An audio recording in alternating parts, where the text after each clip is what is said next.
Hey guys, we're at the University of California, Davis, and today we're meeting with grad students and researchers to see the future of wind power. And it's some high-tech stuff.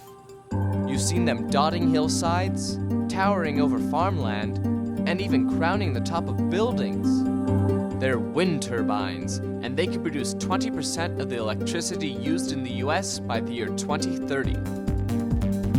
You produce that energy over a 20-year period without producing any emissions. Turbines are a modern version of the windmill. A windmill is used to convert wind power into mechanical power, and a wind turbine is really conversion of wind power into electrical power. They do it by using lift, not drag, to rotate a shaft that spins a generator, which produces electricity.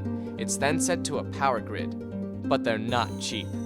That brings us here, to the University of Davis, California, home to the California Wind Energy Institute. So overall the turbine, I think, is doing quite well given all the weather conditions we have had.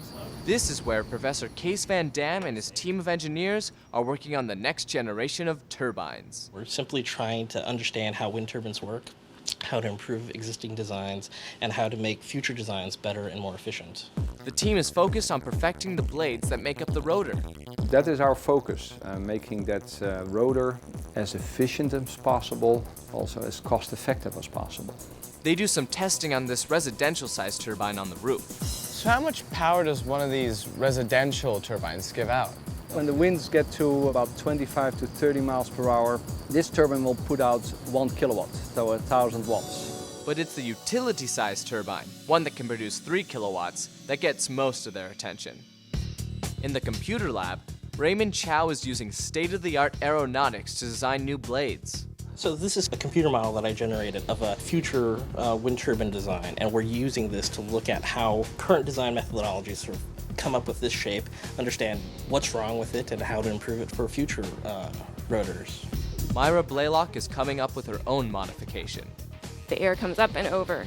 And what I've done here, this is my research back here, is I've added a jet of air pushing out from the trailing edge of the airflow, and it changes how the air flows over the blade. So this is state-of-the-art. It's being done experimentally right now, but it hasn't actually been applied to wind turbines in the field yet. When it comes to testing, they hit here. So, Case, what's this long tube in front of us?